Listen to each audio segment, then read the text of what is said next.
علیکم ورحمۃ اللہ وبرکاتہ۔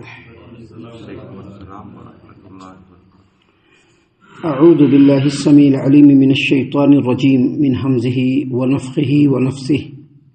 بسم اللہ الرحمن الرحیم۔ هذه جہنم التي كنتم توعدون اصلوها اليوم بما كنتم تكفرون اليوم نختم على أفواههم وتكلمنا أيديهم وتشهد أرجلهم بما كانوا يكسبون ولو نشاء لطمسنا على أعينهم فاستبقوا الصراط فأنى يبصرون ولو نشاء لمسخناهم على مكانتهم فما استطاعوا مضيا ولا يرجعون۔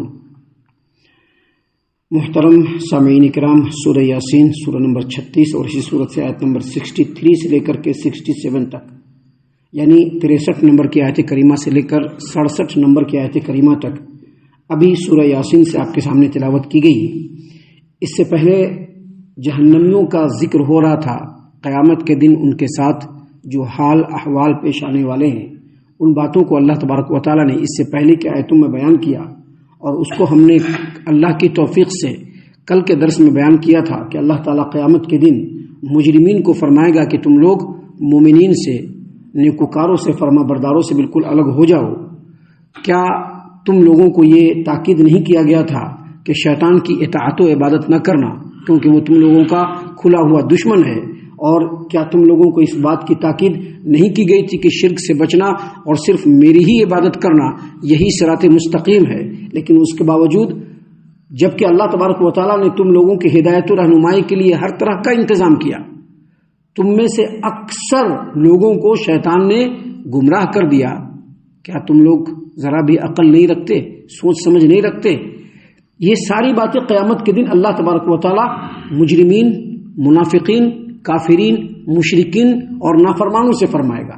سامعین کرام، اس کے بعد اللہ تبارک و تعالیٰ نے فرمایا کہ اللہ تعالیٰ زجر و توبیخ کرتے ہوئے، ان لوگوں کو عبرت دلاتے ہوئے جہنم کے پاس اللہ تبارک و تعالیٰ ان لوگوں کو لائے گا اور بتلائے گا اللہ تبارک و تعالیٰ هذه جہنم التی کنتم توعدون، یعنی ان کو ڈانٹ ڈپٹ کرتے ہوئے، ان کو عبرت، حسرت و ندامت کا احساس دلاتے ہوئے جہنم کو ان کے سامنے یا ان کو جہنم کے سامنے پیش کیا جائے گا، اور اللہ تبارک و تعالیٰ فرمائیں گے هذه جہنم التی کنتم توعدون، یہی وہ جہنم ہے جن کا تم سے وعدہ کیا گیا تھا، یعنی جن کا ذکر ہمیشہ رسول تمہارے سامنے کیا کرتے تھے۔ آج کیا جاتا ہے نا، نبی کریم صلی اللہ علیہ وسلم کی زبان مبارک سے نکلا ہوا یہ قرآن کریم ہمیشہ ہمارے سامنے پڑھا جاتا ہے، اللہ کے رسول صلی اللہ علیہ وسلم کی حدیثیں ہمیشہ ہمارے سامنے پڑھی جاتی ہے جن میں جہنم کا ذکر ہوتا ہے۔ اللہ تبارک و تعالیٰ نے اس بات کو مشرکین مکہ کے سامنے بیان کیا کہ ہمیشہ نبی کریم صلی اللہ علیہ وسلم رسول تم لوگوں کے سامنے جہنم کا ذکر کرتے ہیں، اس کے بارے میں بتلاتے ہیں اور بتلاتے ہیں کہ دیکھو جہنم ایسی ہے، جہنم ایسی ہے۔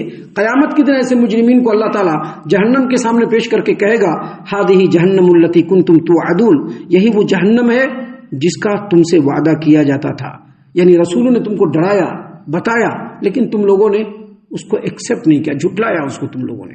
سامعین کرام، اللہ تبارک و تعالیٰ مزید فرمائے گا اصلوها اليوم بما کنتم تکفرون، تم لوگوں نے کفر کیا، اللہ تبارک و تعالیٰ کی ناشکری کی، اللہ کے حکموں کا انکار کیا، اللہ کے حکموں کی مخالفت کی، اپنے نفس کی پرستش میں پڑے رہے، دنیا کے حساب سے تم لوگ چلتے رہے، تو آج اپنے کفر کی وجہ سے تم لوگ اس جہنم کے اندر داخل ہو جاؤ۔ جیسا کہ اللہ تعالیٰ نے قرآن کریم سورۃ الطور آیت نمبر 13، 14، 15 میں اللہ نے فرمایا یوم یدعون الی نار جہنم دعا، جس دن سختی سے مجرمین کو ڈھکیلتے ہوئے جہنم کی طرف لایا جائے گا، جہنم کی طرف لایا جائے گا، اور پھر کہا جائے گا ان سے هذه النار التي کنتم بها تکذبون، یہی وہ جہنم ہے جن کو تم لوگ جھٹلایا کرتے تھے۔ افسحر هذا، اب ذرا بتلاؤ کیا یہ جادو ہے؟ کیونکہ نبی صلی اللہ علیہ وسلم بولتے تھے تو تم لوگ کیا بولتے تھے؟ یہ تو کھلا ہوا جادو ہے۔ قرآن کریم کی آیات پڑھ کر کے سناتے تھے تو مشرکین کیا کہتے تھے؟ یہ تو کھلا ہوا جادو ہے۔ اللہ اس دن کہے گا ذرا بتلاؤ کیا یہ جادو ہے؟ ام انتم لا تبصرون، یا تم لوگ دیکھ نہیں رہے ہو؟ یعنی یہ ساری باتیں قیامت کے دن مجرمین، منافقین اور مشرکین کو اللہ تبارک و تعالیٰ ڈانٹ ڈپٹ کے لیے ان کو حسرت و ندامت کا احساس دلاتے ہوئے یہ باتیں بیان فرمائے گا۔ اس کے بعد اللہ تبارک و تعالیٰ فرمائے گا، اللہ تبارک و تعالیٰ نے یہاں پر فرمایا کہ قیامت کے دن اللہ تبارک و تعالیٰ فرمائے گا الیوم نختم علی افواہہم وتکلمنا ایدیہم وتشہد ارجلہم بما کانوا یکسبون، آج ہم ان کے منہوں پر مہر لگا دیں گے. ابھی منہ ہے نا، منہ کھلا ہوا، جو چاہے بول رہے ہیں، لیکن قیامت کے دن منہ کو سیلڈ کر دیا جائے گا، مہر لگا دیا جائے گا، کچھ نہیں بول پائے گا آدمی. الیوم نختم علی افواہہم، آج ان کے منہوں پر ہم مہر لگا دیں گے، اور جو کچھ یہ لوگ کرتے رہے دنیا میں ان باتوں کو ان کے ہاتھ ہم سے بیان کریں گے، ان کے پیر ہم سے بیان کریں گے. قرآن کریم کے دوسرے مقام پر ہے کہ اللہ نے فرمایا کہ ان کے چمڑے تک بیان کریں گے، ان کے روئے بیان کریں گے. سامعین کرام، اس سلسلے میں ایک حدیث ہے جس کو امام ابن ابی حاتم نے تفسیر ابن ابی حاتم کے اندر انس بن مالک رضی اللہ عنہ سے روایت کیا، اور اسی روایت کو امام مسلم نے صحیح مسلم کتاب الزہد حدیث نمبر 2696 پہ روایت کیا کہ نبی کریم صلی اللہ علیہ وسلم ہمارے پاس بیٹھے تھے. انس بن مالک رضی اللہ عنہ کیا فرماتے ہیں کہ نبی کریم صلی اللہ علیہ وسلم ہمارے پاس بیٹھے تھے، آپ صلی اللہ علیہ وسلم ہنسنے لگے، اتنا ہنسے کہ اندر کا جو داڑھ ہوتا ہے وہ دکھنے لگا. نبی کریم صلی اللہ علیہ وسلم نے فرمایا کیا تم جانتے ہو کہ میں کس بات پہ ہنس رہا ہوں؟ کہا کہ اللہ اور اس کے رسول زیادہ بہتر جانتے ہیں. رسول اللہ صلی اللہ علیہ وسلم نے کہا کہ قیامت کے دن بندہ جو اپنے رب سے جھگڑے گا، بحث و مباحثہ کرے گا، مجھ کو اس پر ہنسی آ رہی ہے. کیا ہوگا؟ جب بندے آئیں گے اور اللہ تبارک و تعالیٰ ان سے پوچھے گا تو وہ انکار کریں گے. وہ کہیں گے کہ اللہ تبارک و تعالیٰ کیا تو نے مجھے ظلم سے پناہ نہیں دیا؟ اللہ تبارک و تعالیٰ کہے گا بالکل میں نے تم کو ظلم سے پناہ دیا. تو کہے گا بندہ میں تو اپنے نفس کی گواہی کو ہی قبول کروں گا. اللہ تعالیٰ فرمائے گا کہ اپنا گواہی ہی اصل میں کافی ہے، اور جو کرامن کاتبین لکھ کے چھوڑے ہیں نا وہ گواہی بھی کافی ہے. اس کے بعد اس کے منہ پر مہر لگا دیا جائے گا، سیل کر دیا گا، بول نہیں پائے گا وہ. اور پھر اس کے جسم کے اعضاء حتیٰ کہ اس کے چمڑے، اس کے روئیں، ان کے تمام باتوں کو جو انہوں نے دنیا میں کیا ہوگا اللہ کے سامنے کچا چٹا کھول کر کے رکھ دے گا. سامعین کرام، اللہ تبارک و تعالیٰ جب اس کے منہ کو پھر سے کھولے گا تو وہ اپنے اعضاء اور جوارح کے اوپر غصہ کرے گا، کہے گا کہ تمہارے پر اللہ کی لعنت ہو، پھٹکارو، میں تو تمہارے لیے اللہ سے لڑ رہا تھا، اپنے جسم کو بچانے کے لیے لڑ رہا تھا. سامعین کرام، ایک اور روایت ہے جس کو حافظ ابو جعفر ابن جریر طبری رحمۃ اللہ علیہ نے تفسیر الطبری میں سیدنا ابو موسیٰ اشعری رضی اللہ عنہ سے روایت کیا. روایت یہ ہے کہ نبی کریم صلی اللہ علیہ وسلم نے فرمایا کہ مومن کو قیامت کے دن جب حساب کے لیے اللہ تبارک و تعالیٰ بلائے گا تو اس سے تنہائی میں اللہ پوچھے گا یہ دیکھو تمہارا گناہ ہے. نام اعمال کو کھولے گا، کہے گا دیکھو یہ اس ڈیٹ میں گناہ ہے تمہارا، دیکھو اس ڈیٹ میں تم نے گناہ کیا، دیکھو یہاں پر تم نے گناہ کیا. اب جو مومن ہوگا نا وہ قبول کر لے گا، کہے گا کہ ہاں میرے رب. مومن ہوگا وہ. ابھی دنیا میں دیکھتے ہیں نا کرتوت خود کیے ہوئے ہیں، لیکن جب بولا جاتا ہے، پوچھا جاتا ہے تو انکار کرتے، نہیں ہم نے نہیں کیا ہے، نہیں ہم نے نہیں کیا. کرتے کہ نہیں کرتے لوگ؟ ایسے لوگ کبھی بھی مومن نہیں ہو سکتے، یاد رکھیے گا. مومن وہ جو ہوتا ہے جو سچ بولتا ہے، سچ کا ساتھ دیتا ہے، سچ کا اعتراف کرتا ہے، سچ ہی کہتا ہے، جو وہ مومن ہوتا ہے. لیکن اس کے مقابلے میں منافقین دنیا میں بھی اپنے کرتوتوں کا انکار کیا کرتے تھے، قیامت کے دن بھی جو منافقین کافرین ہوں گے ان کو جو بلایا جائے گا وہ بھی انکار کریں گے. تو یہاں پر اس حدیث میں ہے کہ مومن کے سامنے ان کے اعمال کو اللہ تبارک و تعالیٰ تنہائی میں پیش کرے گا تو وہ ایکسیپٹ کرے گا، کہے گا ہاں اللہ میں نے یہ عمل بھی کیا ہے، یہ عمل بھی کیا ہے، یہ عمل بھی کیا. اور یہ سارا جو مکالمہ ہوگا، یہ سارے جو ڈائلاگ ہوں گے صرف اللہ اور اس کے بندے کے بیچ میں ہوں گے، دوسرا کوئی نہیں سن رہا ہوگا. اللہ تبارک و تعالیٰ اس کے تمام گناہوں پر پردہ ڈال دے گا، صرف اس کی نیکیاں لوگوں کو دکھیں گی.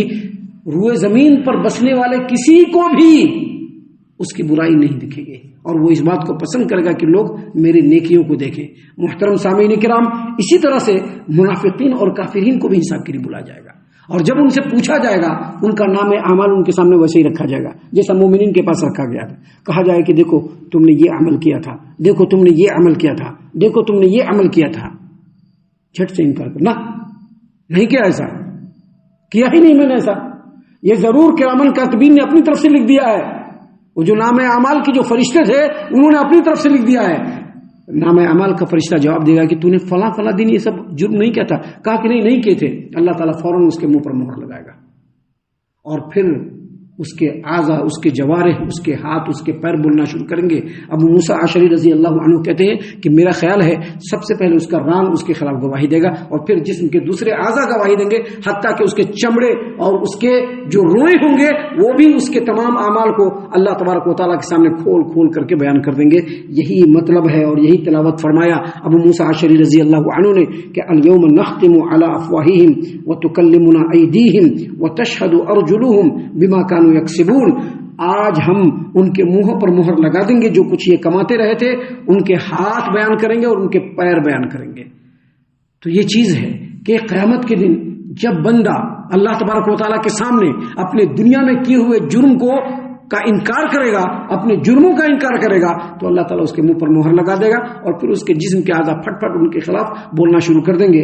اس کے بعد اللہ تبارک و تعالیٰ نے مزید کہا وَلَوْ نَشَاءَ، اور اگر ہم چاہتے، یعنی یہ باتیں کہاں ہو رہی ہے؟ قیامت کے دن ہو رہی ہے، لیکن سمجھانا کب ہے؟ آج ہی سمجھانا ہے، آج ہی سمجھنا بھی ہے۔ اللہ تبارک و تعالیٰ نے فرمایا وَلَوْ نَشَاءُ لَطَمَسْنَا عَلَىٰ أَعْيُنِهِمْ فَاسْتَبَقُوا الصِّرَاطَ فَأَنَّىٰ يُبْصِرُونَ، اگر ہم چاہیں تو ان کی آنکھوں کو اندھا کر دیں، پھر یہ راستے تلاش کرنے کے لیے دوڑیں گے تو کہاں دیکھ پائیں گے۔ اگر ہم چاہیں دنیا میں تو ان کے آنکھوں کو اندھا کر دے، اب آنکھوں کو اندھا کریں گے تو پھر وہ دوڑ لگائیں گے تو راستہ نہیں دکھ پائے گا۔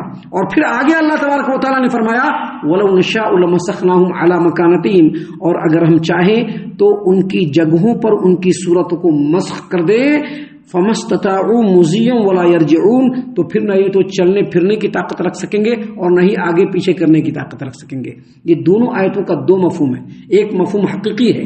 مفہوم حقیقی کیا ہے کہ یہ جو مجرمین ہیں جو جرم میں، گناہ میں، نافرمانی میں آگے بڑھتے جا رہے ہیں، اللہ اگر چاہے تو ان کے آنکھوں کو اندھا کر دے، پھر اب گناہ کو دیکھ نہیں سکیں گے، چل نہیں سکیں گے۔ اگر چاہے اللہ تبارک و تعالیٰ تو اس کے جسم کے اوپر فالج کا اٹیک کرا دے، جس کی وجہ سے وہ گناہ کی طرف دوڑ نہیں سکیں گے، بھاگ نہیں سکیں گے، کچھ نہیں کر سکیں گے۔ اس کا ایک مطلب یہ ہے، اور دوسرا مطلب یہ ہے کہ اگر اللہ تبارک و تعالیٰ چاہے تو ان کو ہدایت کے بدلے میں گمراہی کے راستے پر چلا دے، پھر وہ کبھی بھی حق کو نہیں پا سکیں گے۔ دل کو اندھا کر دے، پھر کبھی وہ حق کو نہیں دیکھ سکیں گے۔ اور اگر اللہ تبارک و تعالیٰ چاہے تو ان کو ہلاک و برباد کر دے، پھر وہ کچھ بھی نہیں کر پائیں گے۔ یہی مطلب اور یہ مفہوم ہے ان دونوں آیتوں کا۔ ہم اللہ سے دعا کرتے ہیں کہ اللہ تعالیٰ ہم تمام کو ان تمام باتوں کے اوپر خوب غور و فکر اور تدبر کرنے کے ساتھ ساتھ ان باتوں پر عمل کرنے کی بھی توفیق عنایت فرمائے، آمین۔